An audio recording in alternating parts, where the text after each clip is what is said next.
Hey, I'm Noam Weissman, and you're listening to Unpacking Israeli History, the podcast that takes a deep dive into some of the most intense, historically fascinating, and often misunderstood events and stories linked to Israeli history.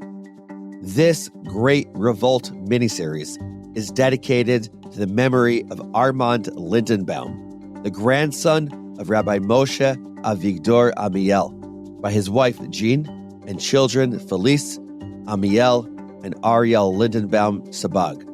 You will hear why those names are so important to this story. Before we start, you know how much I love hearing from you. I want to hear your thoughts, your ruminations on this episode, on the entire season, on the entire podcast. I can't tell you how powerful some recent emails have been. It means so much to hear from you all. So shoot me a note at noam@jewishnpack.com. Yalla, let's do this.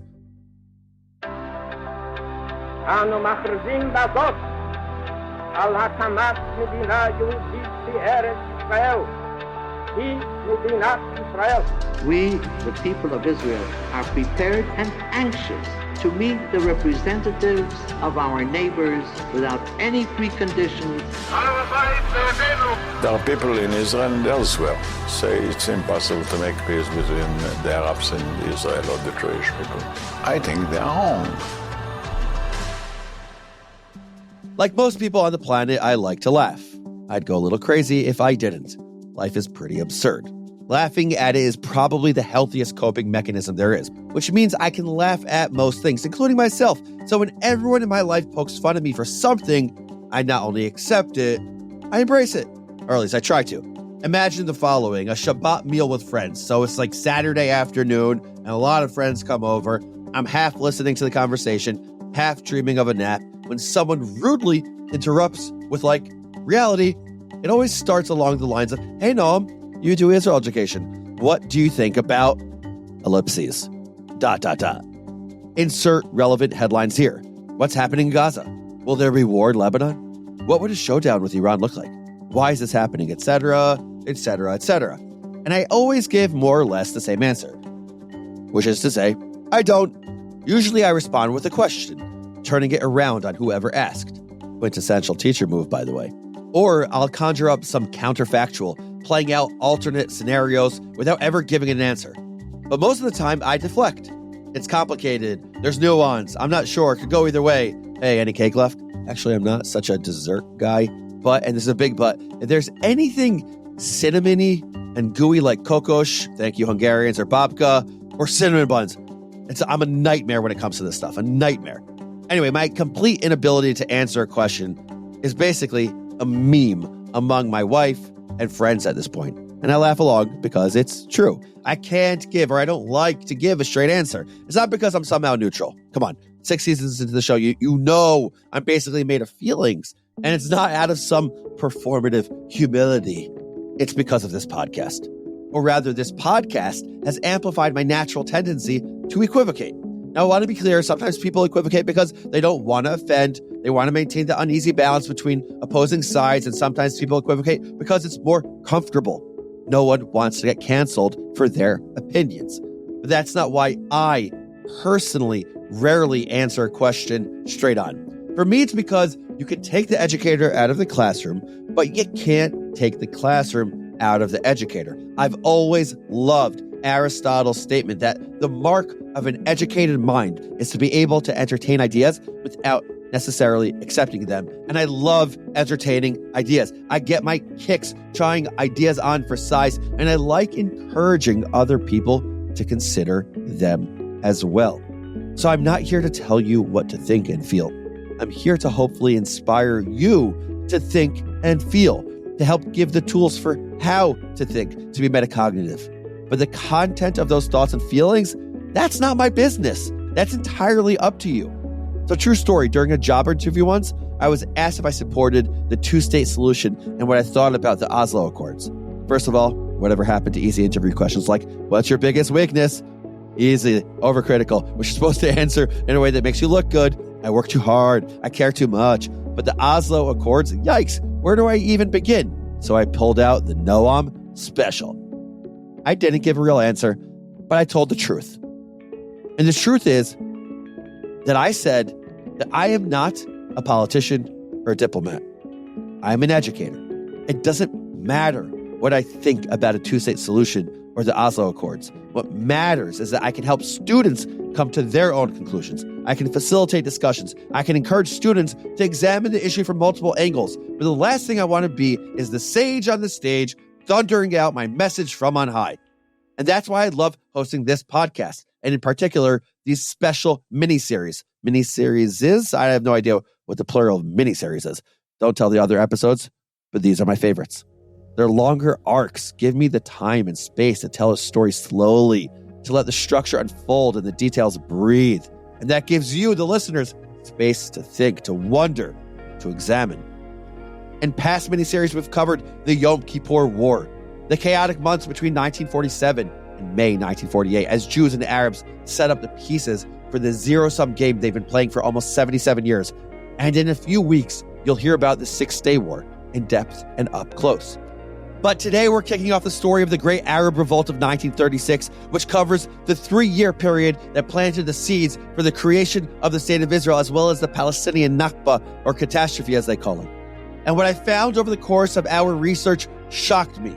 I went in thinking I knew it all. Sure, I expected the story to be important because history is important. It would be dramatic because this is a dramatic region. It might even have parallels to today's situation because history usually does. But the more I researched and thought about this story, one thing jumped out at me. It's a famous quote from William Faulkner, a Nobel Prize winner, author from the early 20th century. We'll get to where I got this quote in a few minutes and it'll come together, but this is what he says. The past is never dead. It's not even past. And wow, understatement of the century. Because what I found during my deep dive into this 3-year period was, ready for this? Forget parallels. There's simply no way to understand 2024 without understanding 36 to 39. I will say that again. There is simply no way to understand what's going on today without understanding what happened between the years of 36 and 39. You want to understand why there's no Palestinian state today? You want to understand why the Jews won in 1948? You want to understand why there are so few outspoken moderates within Palestinian society? And yes, there are some, and they're so important.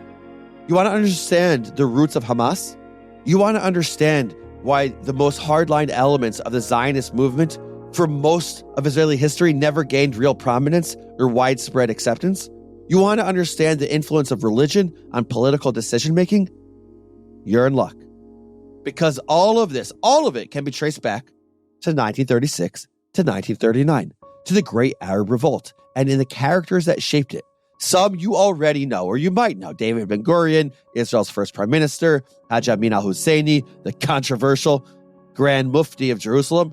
But some might be new to you, like Musa Alami, who was most likely the first Palestinian Arab to be educated at Cambridge, or Rabbi Moshe Avigdor Amiel, a moral absolutist who argued that it was prohibited to kill a single innocent civilian, even if doing so meant saving 1,000 lives. Or Ord Wingate, Lawrence of Judea, as he's called, the British Christian Zionist nudist military genius who trained some of Israel's most legendary soldiers. And yes, I did just say nudist. Wingate was a real character. I meet a lot of people who visit Israel and the West Bank and come back asking, how the heck did we get here? Followed up by, I just don't know who to trust. When I hear one source or worldview, I'm told that others are lying and vice versa. This happens on all sides all the time.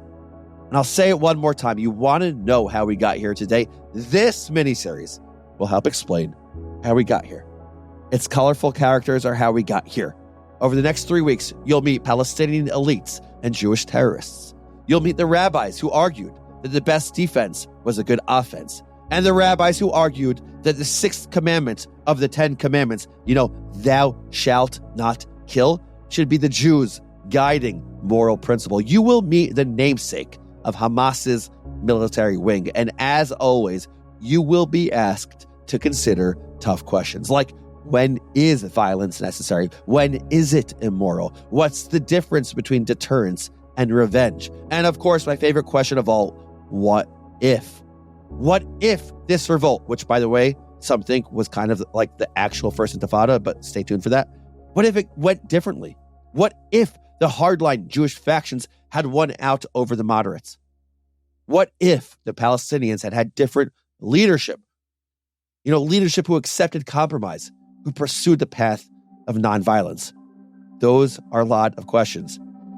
I don't have the answers, but I have a fascinating, textured, detailed story. And you're going to develop your own thoughts from these stories. You've probably heard all about the two-state solution, but check out this insane story of the first time this solution was offered. On one foot, it goes something like this. In 1936, the Brits were still in charge of Palestine, and both Palestinian Arabs and Jews were savvy enough to realize they were locked in a sort of lopsided waltz, each trying to steer Britain towards their goal, a self-determining state in Palestine. For many, many people on both sides, this was a zero-sum goal. The state would be Jewish, or it would be Arab. There could be no compromise. Sounds familiar. The British tried at various points to both appease and suppress both populations. Satisfying? Neither. In 1936, Palestine's Arabs briefly united in protest, launching a massive labor strike in an attempt to pressure the Brits into stopping all Jewish immigration into Palestine, banning all land sales to Jews, and establishing a representative government in Palestine. But the strike failed, and so the Brits proposed a two-state solution, unlinking the two volatile populations from one another. Zionist leadership accepted conditionally, maybe not so happily, but it was moot because Arab leadership outright refused. And the charged atmosphere exploded into horrific violence that left 500 Jews and between 5,000 to 8,000 Palestinian Arabs dead. By the revolt's end, it was too late for the Brits to salvage the Palestinian Arab cause. And for the next 80 plus years, Palestinian Arabs and Jews would be locked in the deadly stalemate we are still living through today. And all of it started with the Great Revolt. Okay, you could say it went back earlier, but listen to these stories of these 3 years, because it was over this 3-year period that the Jews, in the words of the scholar and journalist Aaron Kessler, consolidated the demographic, geographic, and political basis of their future state. By the way, Aaron Kessler literally wrote the book on this revolt. Big plug for his book, Palestine 1936, which was invaluable to our team as we created this series. If you want a really in-depth understanding of this 3-year period, you got to check it out. Nobody on our team could put it down. Side note, Kessler is the one who brought up that amazing quote about the past not even being past and its relationship with the Great Revolt. Seriously, brilliant. You'll be hearing from Kessler throughout the series. You'll also hear from Rabbi Shlomo Brody, whose book, Ethics of Our Fighters, was another incredible resource for our team. We've actually referenced it in previous episodes because it explores the murky moral questions around the use of violence, an issue that is constantly and depressingly relevant in Israel. And by the way, not to brag, but Brody was my teacher almost 20 years ago. Wow, I'm old. Rabbi Brody, still learning from you. If you've listened to any of our previous miniseries, you already know that they don't follow our usual structure of A, story, B, 5 fast facts, C, enduring lesson. Instead, each of the 3 chapters bleeds into the next. We'll wait till the final episode to sum up the facts and talk through the enduring lessons as I see it. I may not be able to give anyone a straight answer to a simple question, but I can complicate their preconceived narratives. And the story of the Great Arab Revolt of 1936 might just be the most complicated and tragic story in Israeli and Palestinian history. Chapter 1, Signs and Portents. Chaim Weizmann had always been a Zionist. True, the term Zionist didn't really exist in 1874 when he was born, though the concept predates the state by literally thousands of years. The future first president of the state of Israel had been educated in an Orthodox Jewish home that emphasized an early form of Jewish nationalism. By the time he was 11, he was already convinced that there could be no real home for the Jewish people but Zion, like Israel. He spent the rest of his life working towards building that home. Every aspect of Weizmann's character seemed engineered to get him there. He was a gifted and persuasive orator, with the charismatic yet sincere persona of the best politicians. He was a brilliant and almost spookily prescient thinker, able to predict the Holocaust with chilling accuracy. And thanks to his PhD in chemistry, he had figured out a process to create synthetic acetone. Hold up. What does synthetic nail polish remover have to do with building a national home for the Jewish people? It sounds like the setup to a joke, doesn't it? Like, well, the punchline isn't so funny.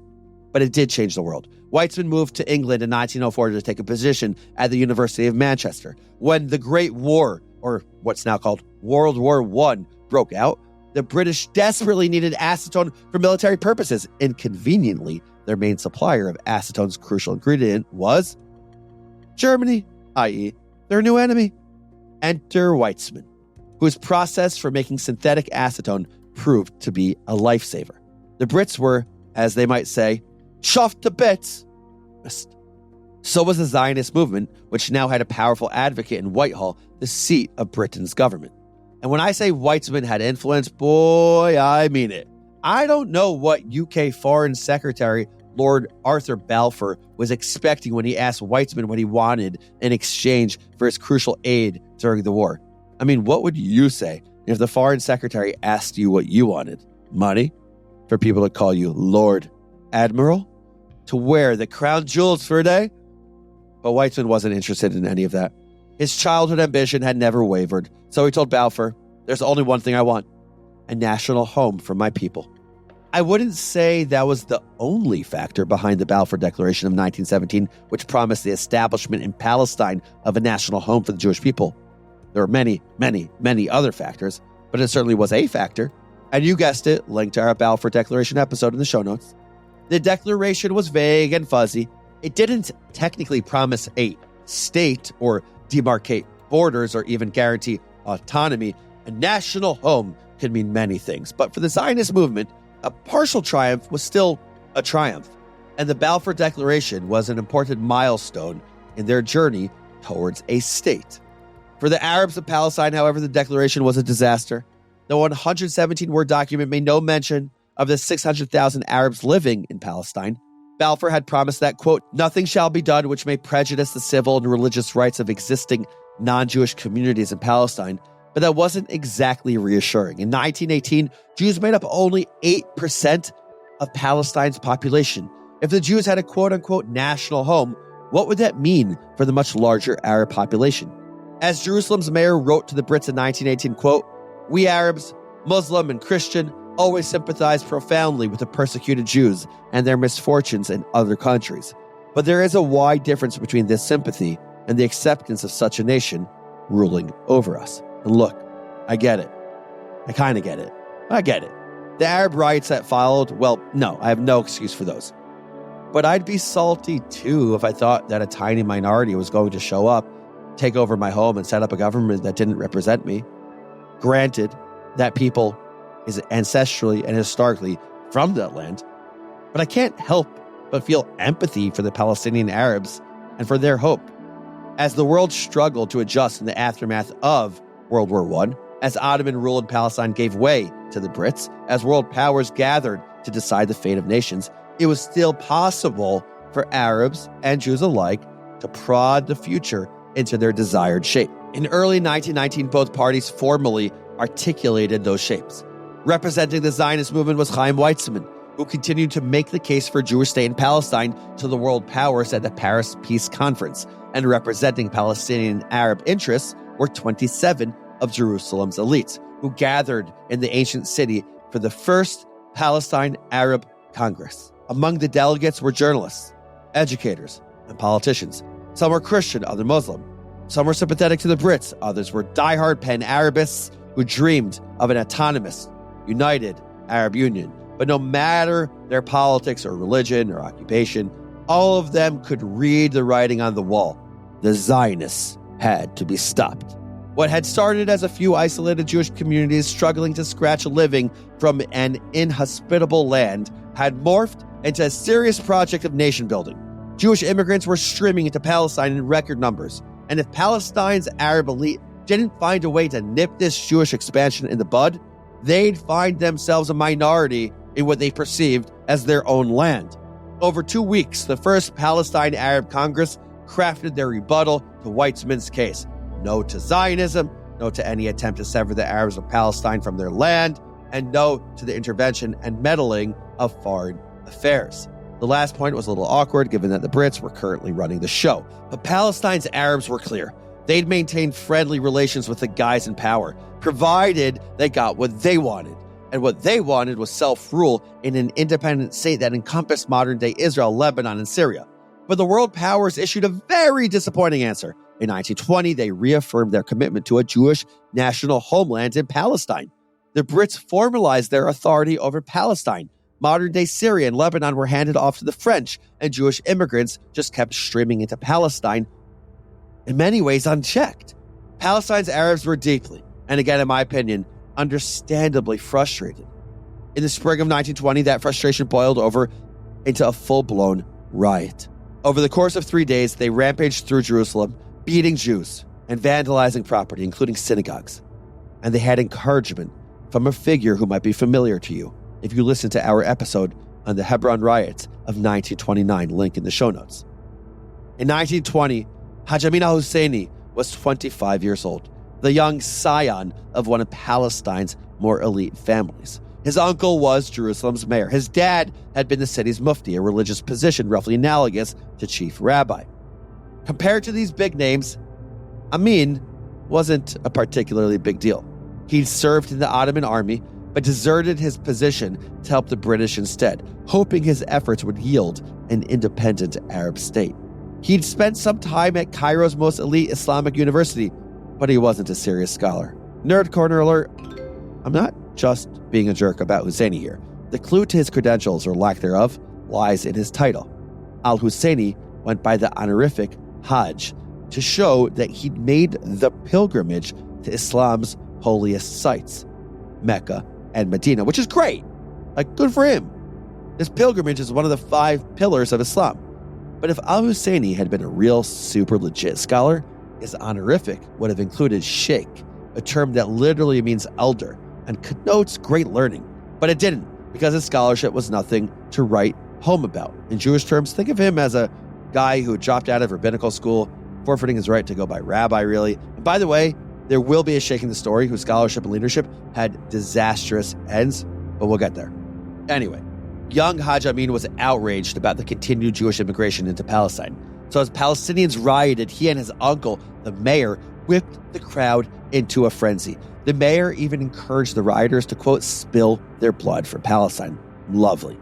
By the time the Brits restored order, 5 Jews and 4 Arabs were dead, hundreds were wounded, and the Mandate authorities were, and this is a technical term, furious. They fired the mayor, replacing him with a longtime rival who was conveniently much more sympathetic to British interests. They sentenced Haj Amin to 10 years in prison, a sentence he escaped by fleeing to Transjordan. In the meantime, Palestine's Jews began to arm themselves. They had no interest in a repeat of this violence. If it happened again, they'd be prepared. They called their militia the Haganah, the defense. And though independent armed paramilitaries were technically illegal in Mandate Palestine, the Brits looked away. After all, the Haganah's mission, Jewish self-defense, served British interests. Riots and casualties were a royal headache. The fewer dead people they had to deal with, the better. If the Jews wanted to defend themselves well, that was one less task for the Brits. Slowly, without anyone knowing it, the stage was being set for the showdown that would begin in 1936. We have Haj Amin al-Husseini, a hothead known for incitement. We have the Haganah, an armed paramilitary squad. And of course, we have the British bumbling around, trying and failing to diffuse tensions. It was a losing battle because despite the rioting, despite the Palestine Arab Congress's demands, despite the fact that Palestine was often a harsh place to live, Jews continued to flock to their ancestral home. Nerd corner alert. Maybe you vaguely remember that Jewish immigration to Palestine was split up into multiple stages, known as aliyot, which began in 1882. In 1920, we're right at the start of what's called the third aliyah, and by the time we get to 36 to 39, where the bulk of the story is set, we'll be at the end of the fifth aliyah, which was brought to a close by World War II and the infamous white paper that restricted all Jewish immigration to Palestine. There was one more aliyah after 1939, which brought roughly 110,000 Jews to Palestine, most of them illegally. That's the end of the aliyot. By 1948, Israel was an autonomous country open to all Jews, no matter what. But it didn't matter if they came during the first aliyah or the fifth. When Jewish immigrants got to Palestine, they bought up as much land as they could. From who, you wonder? Whom? Whomst? From whomst did these Jewish immigrants buy land? from many of the very same Palestinian elites who had been agitating furiously against Jewish immigration. Oh, the irony. Now it sounds like a pretty innocuous exchange, right? Person A has land, person B pays them for it. A now has money, B now has land. Win-win. And if you were contemplating getting an MBA, no need, I just taught you everything you need to know. But that's not exactly how it worked. Land sales were less than transparent. Sellers didn't always know who they were selling to. Buyers didn't necessarily know who they were buying from. So while Palestinian Arab elites understood they were selling land to Jews, the transaction was a little more complicated and obscure than what I described above. And here was a second fly in the ointment, a wrench in the works, a sticky wicket, as the Brits say. That wicket, whatever a wicket is, were the Fellaheen, Palestine's peasant farmers. For centuries, Palestinian society had been organized into hamulot, or clans. At the top were the wealthy, land-owning elites clustered in the cities. At the bottom were the Fellaheen, who didn't own the land they worked and who had very little power or voice in society, relying instead on their relationship to the region's elite families. Like tenant farmers in the 19th century American South or medieval European serfs, the Fellaheen were more or less at the mercy of these elite families. So as the elites began selling their lands to Jews, the Fellaheen found themselves landless and therefore jobless. They crowded the cities, struggling to make ends meet and watching new owners cultivate the land they'd worked for centuries. And when you have a disenfranchised, landless, largely uneducated peasant class rubbing up against the newcomers who had bought up their lands, well, you have a recipe for disaster. But let me add one more ingredient to this disaster stew we're cooking up, because the elites were also part of the problem. These notables, as the British called them, had perfected the tightrope act of cultivating their own power. Each clan looked out for itself, which meant that Palestine's Arabs had very little centralized leadership. Some clans favored working with the British to secure their own state, while others were growing increasingly disillusioned. Some were open to working with Jews, while others were like, hell no! Some would never dream of picking up a gun, while others chose violence.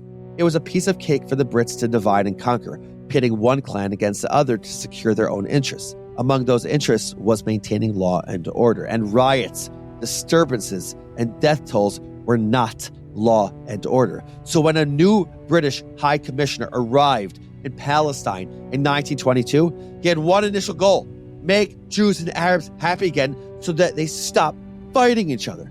A High Commissioner, by the way, is kind of like if an ambassador and a police officer had a baby with a British accent and a stiff upper lip. That's basically what it is. His job was representing British interests in Palestine, which included installing pro-British leaders and ensuring the locals didn't kill each other. And this particular High Commissioner, Herbert Samuel, was in a difficult position.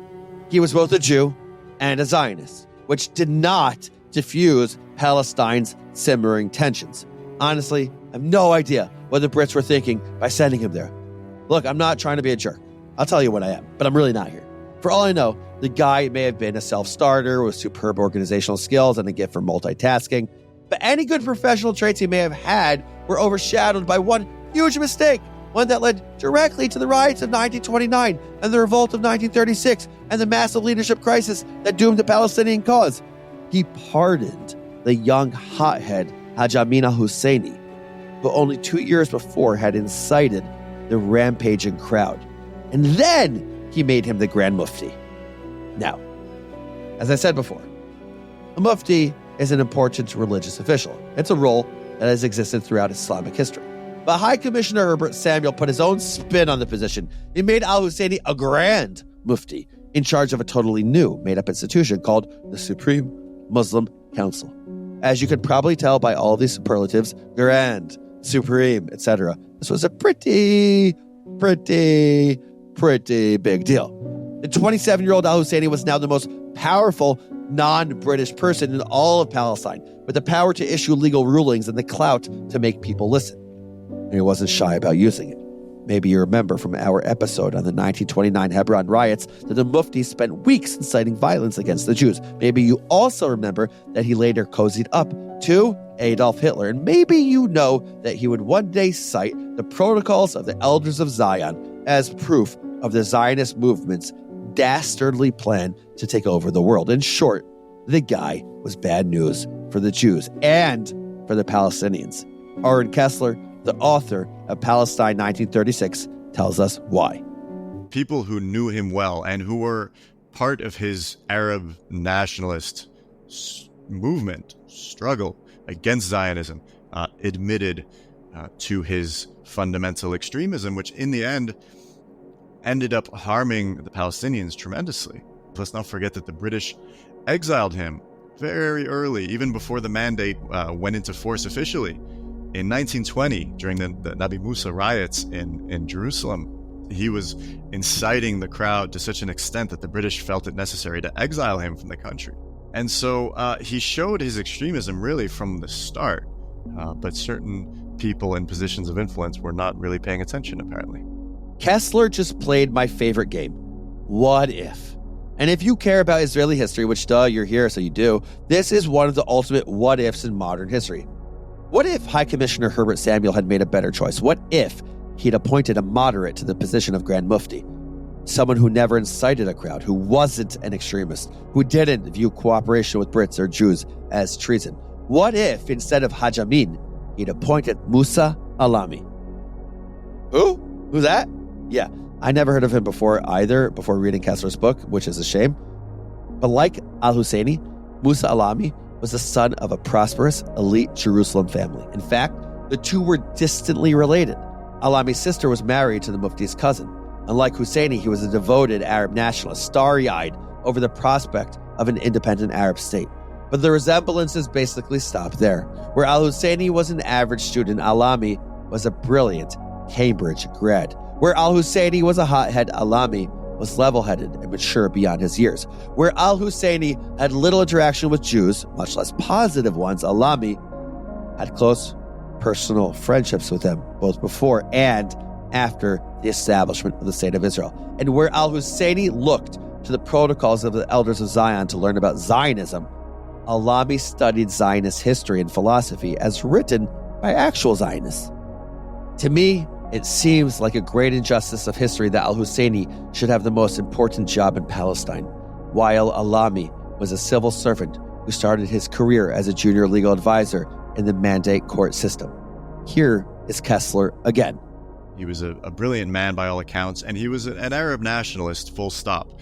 But he had friendships across communal and religious lines among the British and among the Jews. And one of his longtime friends and associates was none other than David Ben-Gurion. Despite their diametrically opposed political and national aspirations, they were able to meet in an atmosphere of respect and warmth, even for decades. They remain in contact in one way or another until Ben-Gurion dies in 1973. And they really try to reach a modus vivendi. They really try to reach some sort of agreement, some sort of way to live together or to live next to each other. Again, despite their very different aspirations and objectives. Yes, there is a lot of conflict and death and destruction and tragedy in this period, but it's not all doom and gloom. There were real attempts at a solution, and there were friendships across ethnic and religious lines. Who knows what would have happened if Alami or someone like him had been named Grand Mufti instead of al-Husseini? Because as the 1920s gave way to the 1930s, Husseini only became more extreme, especially as record numbers of Jews streamed into Palestine. You know that old theory that a butterfly flapping its wings in one country can cause a tsunami in another? It's called the butterfly effect. Shout out to Ashton Kutcher. Well, by 1933, a butterfly was flapping its wings in Germany, sending a flood of Jews into Palestine. It was a particularly ugly butterfly with a gross little mustache and a friend in Jerusalem named Haj Amin al-Husseini. Only 2 months after Hitler took office, al-Husseini informed the Nazis that, quote, Muslims inside and outside of Palestine greet the new regime in Germany and hope for the spread of fascist and anti-democratic state authority to other lands. A few months later, he met the German consul in Palestine, asking for the Nazis' help in limiting Jewish immigration to Palestine. Ironically, it was Hitler's policies that brought thousands of Jews to Palestine's shores. There had always been Jews in their historic homeland, but as their lives became less and less tolerable in Europe, they flocked to Palestine in droves. In 1931, only 4,000 Jews emigrated to Palestine. In 1933, only 2 years later, that number was 52,000, nearly half of which had come illegally. Let me say that again. 31, 4,000, 33, 52,000. Europe's Jews were growing desperate, but Palestine's Arabs, unfortunately led by Husseini, had no intention of becoming a minority in their own country because of disturbances thousands of miles away. After all, they hadn't passed anti-Semitic race laws. They hadn't spent years feeding school children dehumanizing anti-Jewish propaganda. So why should they have to deal with this influx of refugees? I can see why locals might feel resentful, even if they were the ones selling land to these new immigrants. And in fact, this is the crux of our story. In 1936, as in 2024, Palestinian Arab and Jewish interests were crashing against each other. Zionist leadership would do anything to establish and defend a Jewish homeland, and many Palestinian Arabs would do anything to stop them. Back in 1936, there was an additional complication: the Brits, who had no idea what they were in for. So the Jews kept streaming in illegally, and Palestinian Arabs protested in a variety of ways. Some chose nonviolence. In October of 1933, for example, Palestine's peasant farmers, the Fellahin, called for a labor strike. The region would grind to a halt without their labor, and then the British would have to take notice and reform their immigration policy, right? But started as a strike, soon escalated violently. Within the week, 26 Palestinian Arabs were dead and 200 wounded, all at the hand of the British. And not everyone was willing to play by British rules or to embrace nonviolence. Since 1929, a number of radical Arab militias with names like the Organization for Holy Struggle have been running around Palestine. These days, barely anyone remembers these militias, but they do remember the leader of the Black Hand organization. You might even recognize his name, because it's been in the news a lot lately. Ever heard of a Qassam rocket? Or the Izz al-Din al-Qassam brigades? Or Hamas? Yeah, it's crazy, right? Those guys are kind of inescapable. And when they founded their movement in 1987, they knew exactly who to name their military wing after. In fact, even before Hamas existed, other armed groups debated using Qassam as their mascot. In the words of Layla Khaled, whose claim to fame is hijacking a TWA flight in 1969 with another member of the Popular Front for the Liberation of Palestine, quote, "The Popular Front for the Liberation of Palestine begins where Qassam left off. His generation started the revolution. My generation intends to finish it." Well, Khaled's generation didn't finish the revolution. She is today almost 80 years old, but Hamas is doing its best to pick up where she and her peers left off. And that's why they named both their short-range rocket and their military wing after Qassam. But before he was a legend, he was just a man and a friend of the Grand Muftis. The two agreed on a lot of things, including the best way to get the Jews out of Palestine. You know those cool videos with rows and rows of dominoes arranged in funky, complicated shapes? I love the moment where someone knocks over the first domino, kicking off a chain reaction. Well, we've been setting up dominoes since the Balfour Declaration of 1917. It was Sheikh Izz al-Din al-Qassam who would knock down the first one, kicking off the Great Arab Revolt of 1936. But that particular chain of events is a story for next week, when we talk about the actual events of the revolt. It's a dark tale, punctuated by moments of complete absurdity and unlikely glimmers of hope, with scarily strong parallels to 2023-2024. And I can't wait to tell you all about it next week.